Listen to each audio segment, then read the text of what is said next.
लोक जनशक्ति पार्टी के संस्थापक रामविलास पासवान की जयंती पर उनके पुत्र और सांसद चिराग पासवान ने कल समर्थकों की भीड़ जुटाकर अपना राजनीतिक दम दिखाया। श्री पासवान लोजपा में टूट के बाद पहली बार कल सोमवार को पटना के जयप्रकाश नारायण अंतर्राष्ट्रीय हवाई अड्डा पहुंचे, जहां समर्थकों ने उनका भव्य स्वागत किया। यहां सांसद चिराग पासवान ने अपने समर्थकों के साथ आशीर्वाद यात्रा की शुरुआत की। उनका काफिला यहां से सीधे पटना उच्च न्यायालय के निकट बाबा साहेब भीमराव अंबेडकर की प्रतिमा पर माल्यार्पण करने के लिए रवाना हुआ, लेकिन बाबा साहेब की प्रतिमा स्थल के मुख्य प्रवेश द्वार बंद रहने के कारण वहां माल्यार्पण नहीं कर सके वे, जिससे नाराज होकर श्री पासवान बीच सड़क पर ही धरने पर बैठ गए।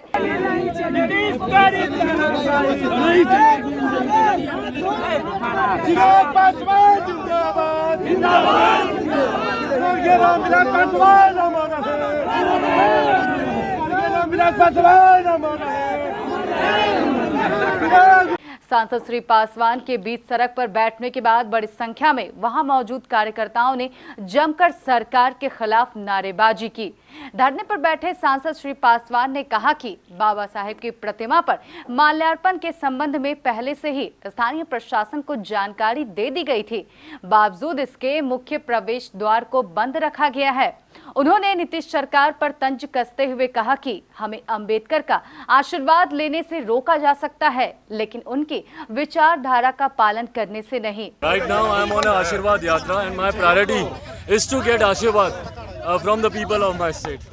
You definitely seem to be getting the desired support. Emboldening for you at this stage? Yes, I mean, of course, I'm happy the kind of support that I'm getting. This is what I wanted, and this is the kind of Ashirwad that I needed.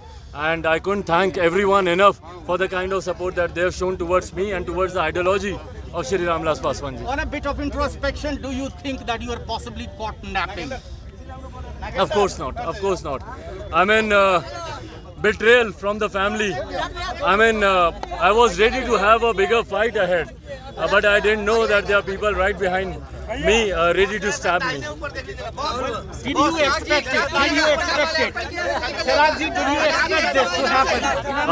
Did you expect this to happen? Well, of course, now anything can happen. When my own family members, they have betrayed me, then anything else is possible now. Now, more or less, there are allegations that... देखिए, दर्शन करने से तो आप रोक सकते हैं, माल्यार्पण करने से आप रोक सकते हैं, पर इनके विचारों पर चलने से आप किसी को नहीं रोक सकते। यकीनन, और कौन करेगा, और कौन करेगा?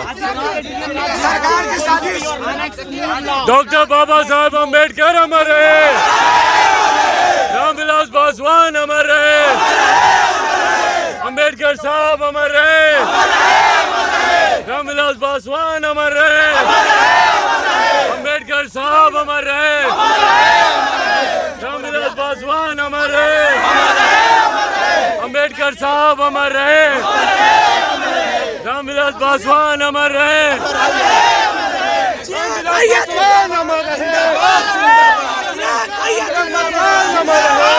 आओ यहाँ पे दर्शन करें।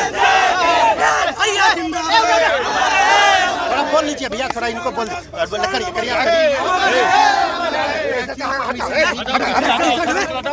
देखिए, मेरी समझ में पड़े कि क्यों कहीं पर भी जाकर माल्यार्पण करना, मैं कोई बहुत ज्यादा उसके साथ में अकेले आ रहा था मैं माल्यार्पण करने, ऐसे में इस तरीके से रोकना मेरी समझ के परे। आगे हाजीपुर में भी कहा जा रहा है कि मेरे कार्यक्रम को सभा ने को परमिशन नहीं दी जा रही है, पर बहरहाल आप कितना भी रोक लें, आप मुझे दर्शन करने से, माल्यार्पण करने से आप रोक लेंगे, पर इनके सिद्धांतों पर चलने से, इनके विचारों को अपनाने से तो कोई नहीं रोक सकता। ये बताइए, आशीर्वाद यात्रा का मकसद क्या है? बस यही आशीर्वाद लेना जो आज जन समर्थन मुझे मिला है, और जिस बड़ी तादाद में आज बिहार के लोग ने मुझे, जब मेरे अपनों ने मुझे धोखा दिया, तो ये मेरा नया परिवार आज इस मजबूती से खड़ा हुआ है। इस आशीर्वाद यात्रा का मकसद भी बस यही था। आज के दिन सैकड़ों कार्यकर्ता आपकी स्वागत कर रहे हैं, तो आज के दिन आप चाचा को क्या कहेंगे?